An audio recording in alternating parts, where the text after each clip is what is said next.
remember often, any time that I'm with somebody in the hospital, we always form a circle of love. And so there's energy just flowing through us, one to the other, sons, neighbors, friends.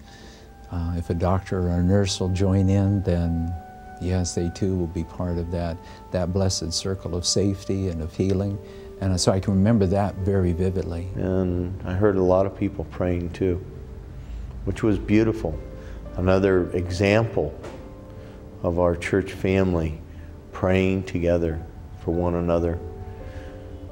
It was wonderful.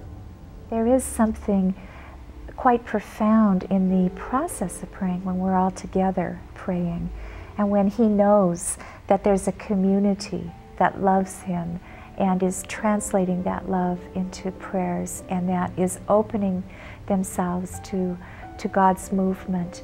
And I think part of that is that that Don knows that. I hope every person who's part of this church community knows that in their time of need there will be a community praying for them, whether they're conscious or not.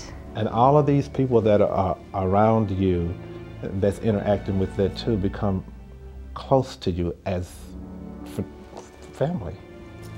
And to have such a huge supportive family is more precious than anything. I was praying, I was asking God for, actually I was asking God for easement for Don, because I was accepting the fact that Don was on his way. And we did have a number of people come see us from the church.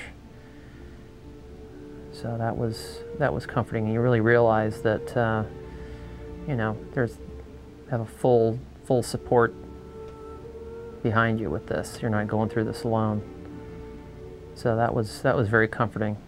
And to have all of our friends from church come support us, and Dick and Bobby, and it's just meant so much to us. It's just, as I wasn't able to go to church for about 3 months, and my phone, when I'd come home at night from the hospital, there'd be 10, 20 calls from people. And that really keeps you going under these circumstances.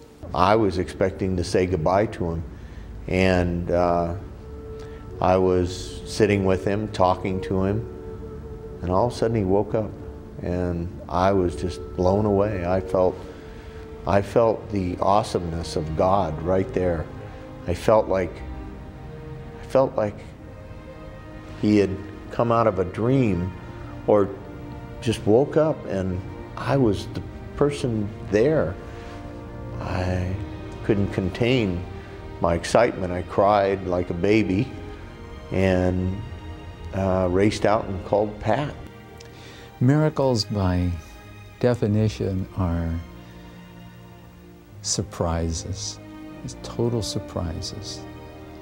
You don't call them up on cue. They just happen. And we miss many of the miracles that occur in daily life. All of a sudden it was like God just said, no, he's needed here. And I happened to be the guy that he opened up his eyes to. It was wonderful. As recovery came, against all odds, against the deprivation of oxygen and all that he experienced, I was amazed to find office personnel, especially here at Valley Med, vying for the opportunity to be in his room. They would drop by to see him even if they were off duty or in another ward. Many people wanted to go by to see Don, knowing what he looked like when he first came in. And sometimes when people are that ill, we wonder, what are we doing? This is, you know, unlikely to result in any meaningful recovery, and then you're humbled because power is greater than us to make those decisions. I don't get to make those decisions. I just do the best I can do to support the condition in order to hope for a good outcome, but I don't get to decide those things. So when it does occur, there is no doubt there was a lot of euphoria and enthusiasm amongst the staff here, and to hear that people stopped by his room basically to hold his hand to converse with him, when they saw how sick he was when he first came in, it seems only to be human nature. There was an incredible pilgrimage of people who came to be in the presence of what they could only term a miracle, because that's what it was. He should not have survived. Just to see that there's just a whole other family and a whole other support system out there, and people that know and love my father and will drop what they're doing, at the drop of a hat, is, it means a lot. And in a crisis, you realize how deeply you love someone. And so I guess this crisis, again, makes me not want to take for granted the love between people in any form at any time. Sometimes it takes something like this to show you just how powerful this community is. And this absolutely reinforced that. One Sunday in church, being prophetic, and I said, Don will return to sing in this choir. And I just had that sense, and he went through a lot of tough times, the reactions to medications, ending up on dialysis, all of those kinds of complications. But Don is back singing in the choir, and just an incarnation of grace and faithfulness. So I know the Sunday I was back, he announced it, and that was sort of, I wasn't expecting that. We wanted to hoop, but we just couldn't do it in church. I just wish Dick would just one time, when someone like that come back, just say, just hoop it up for Don, This is what I want to do. As soon as Don regained consciousness, I think hope it was like blooming in the desert. I believe in miracles, and my faith for Don is because he believes. He's much stronger like that than I am. And because he believes so strongly that he will get a kidney and it will work, that his faith makes me feel that will happen. I'd like to think that Don is still here because God has a greater purpose for him. It may be something as small as adding his voice back to the choir, because we need men. It may be something as tender as spending this Christmas with his grandchildren. His purpose may simply to be one of incarnating hope. The hope that even when it seems it's impossible, that we can do it. He did it. Don is a wake-up call to life itself, how to enjoy life,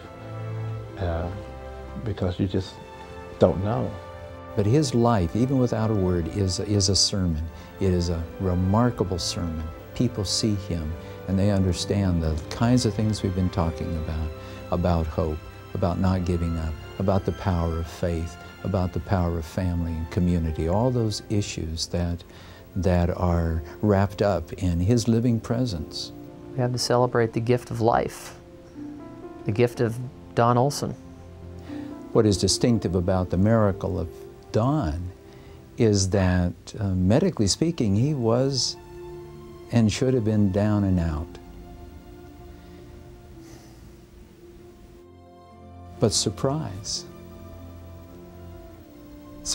he came back, and though he was back in hospital, in and out of hospital, and though he faced other unforeseen complications, as with the kidneys,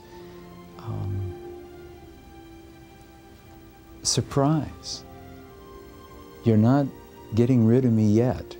And the combination of resolve and will, and prayer and faith and attention, all of these forces came together to contribute to the restoration of a life. He wasn't totally in the grave. He wasn't Lazarus 3-4 days out of sight. But there was a sense in which he was wrapped in his death linen, And he came out of that tomb and out of that darkness. And he threw those rags off. I'm alive.